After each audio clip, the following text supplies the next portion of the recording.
Hi everyone, welcome back to our weekly study. I'm glad that you're tuning in and joining us today. We're going to be continuing with our study of Genesis.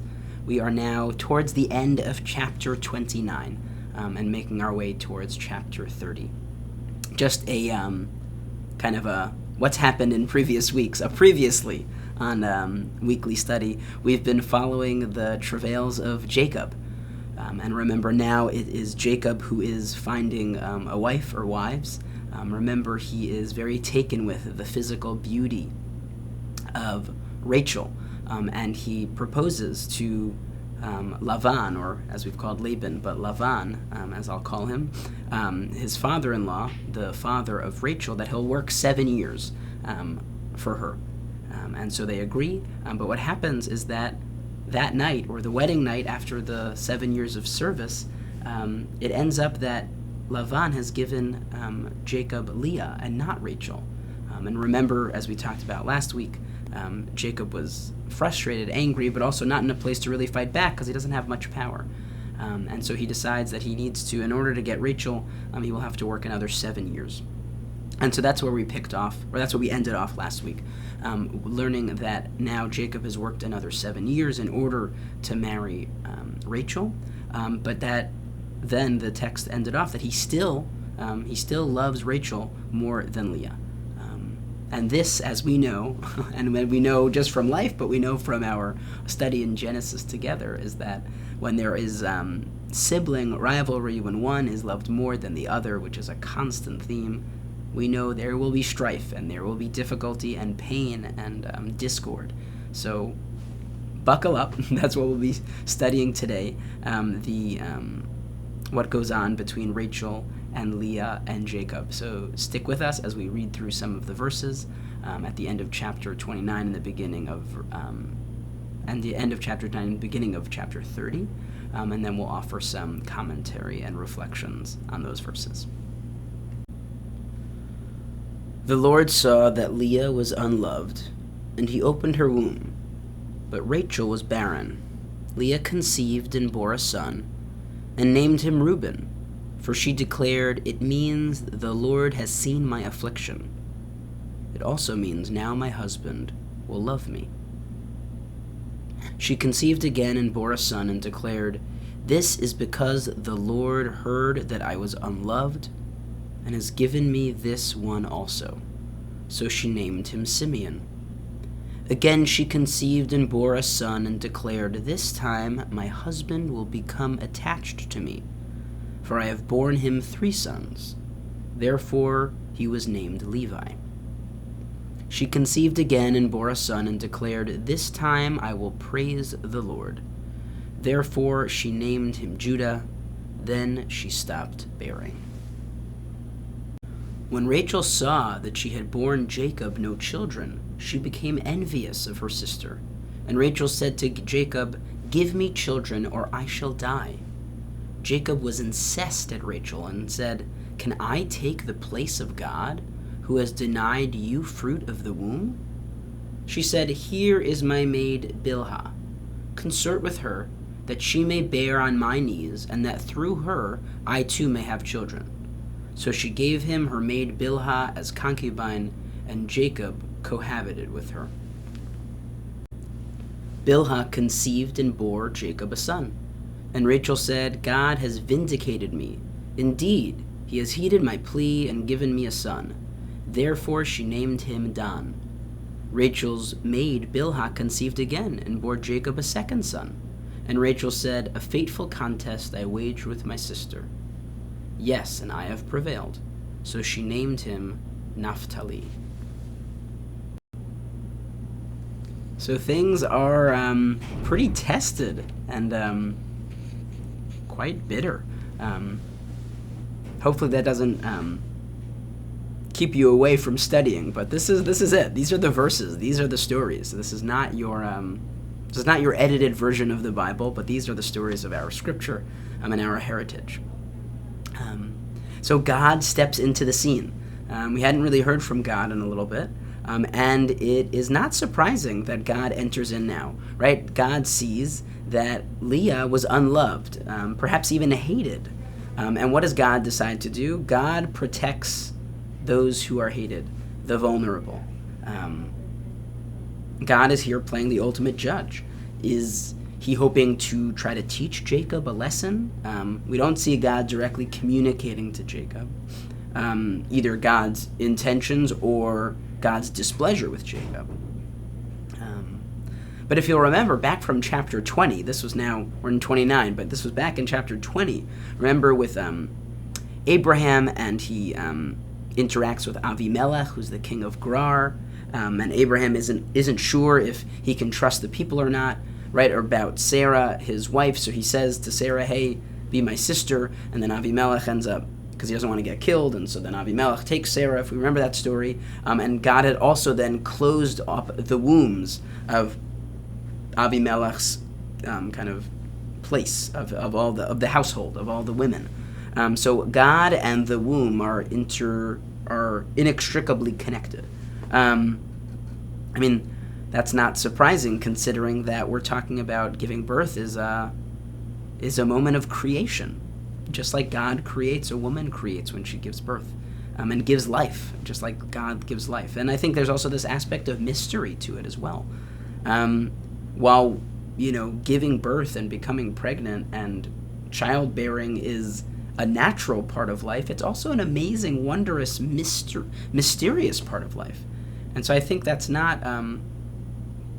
it shouldn't be just kind of glossed over, but it's specifically here that God steps into our story in opening up Leah's womb and kind of closing up Rachel's womb.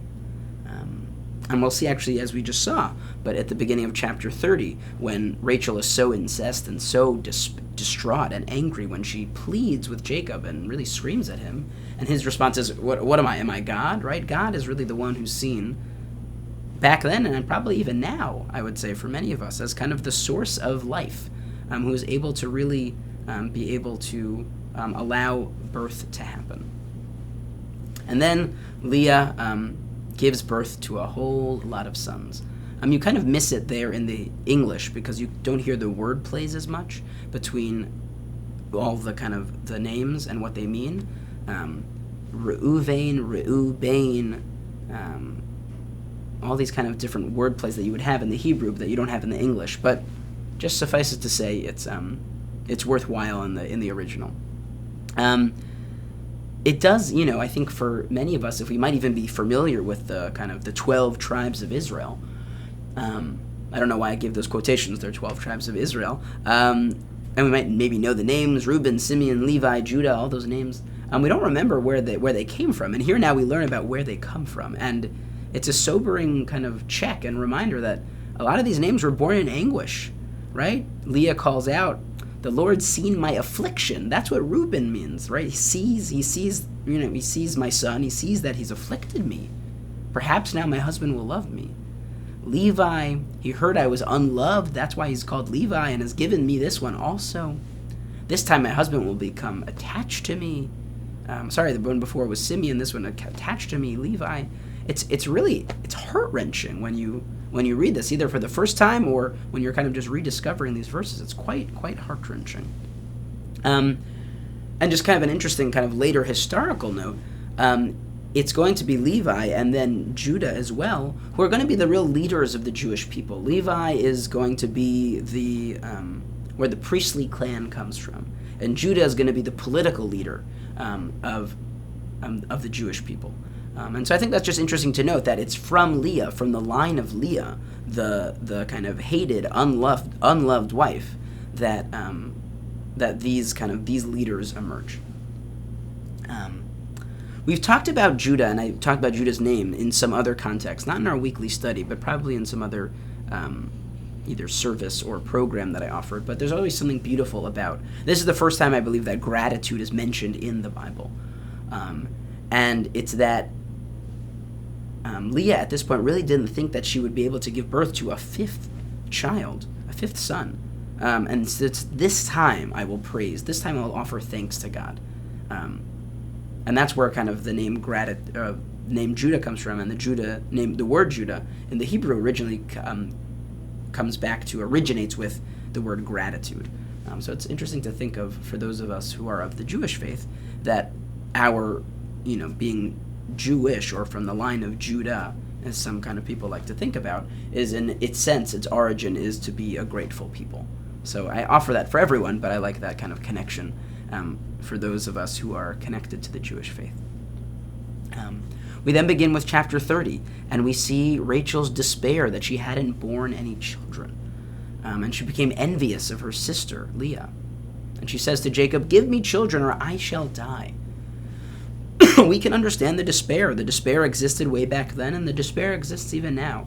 Many of us either are familiar, intimately familiar, or know of someone who hasn't been able to conceive, who hasn't been able to give birth. And the pain and suffering and the shame that one feels in that. I think we've changed as a people and as a culture and society, knowing that, I think within the ancient world there was a sense that it was the woman's fault. If they couldn't conceive, it was her fault and her fault alone.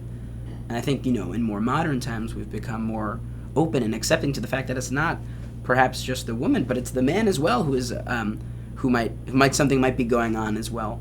And that in addition to that, more than just that, it's while it can be it is and will continue to be so painful, there are many people that suffer from this. And so while there is shame, to know that you're not alone can kind of take the sting out of that shame just a little bit. There are many, many people that struggle, couples that struggle with infertility. Those that we know and are very close and intimate and dear to us. And that doesn't mean that they've done something wrong or they're worse off. But it's just, sadly, it's just a part of our life. That there are some folks who have more challenge and difficulty with fertility. So what Rachel's idea is that, hey, or take, my maidservant Bilhah, consort with her, sleep with her, and the children that she will have will then be connected to me, Rachel says. And so Bilhah gives birth to a couple more sons. It's really interesting. I was reading a commentary about this choice of Rachel to kind of hand off or give Jacob Bilhah, her maidservant. What Jacob doesn't do in this moment is follow what his father Isaac did. Remember, Isaac and Rebekah also had trouble had infertility and trouble with becoming pregnant. And what does Isaac do? Isaac decides to pray on Rebekah's behalf. Jacob does not do that. So what do we make of that? Are we critical of that? I think there's something really, really telling of the fact that he knows that his father, that he himself was born of a marriage that had difficulty in fertility, and yet he doesn't hearken back to those moments. Didn't he hear that as a child growing up? Son, we've had a really difficult time conceiving, but I prayed, and God gave us a miracle. You'd think then that he would pray too. And that what he doesn't also do is take heed to the previous generations as well. Remember, with Abraham and Sarah, also difficulty conceiving. And Sarah decides that she will give her maidservant Hagar to Abraham. And remember the difficulty with Hagar and then her son Ishmael. It's a mess. It's a huge mess. So you'd think Jacob was a little more in tune, and maybe even Rachel, a little bit more in tune with the family story and would say, hey, one, I should pray. Perhaps the connection to God might do it within the biblical sense. And two, just in a family system sense, this is a bad idea. This is not going to go anywhere well. So the fact that both Rachel perhaps suggests it, but more importantly that Jacob agrees to it is quite troubling. So we're going to pause here. We're in the middle of the conflict. And Leah's going to respond, and then Rachel's going to respond. There's going to be a whole back and forth, but we'll pick that up next week. So thank you for joining us, hearing and learning more about Rachel and Leah and the conflicts between them and Jacob, and thinking about all of these issues together. So thank you for joining us. Thank you for joining me in studying with all of us together, and I'll see you next week.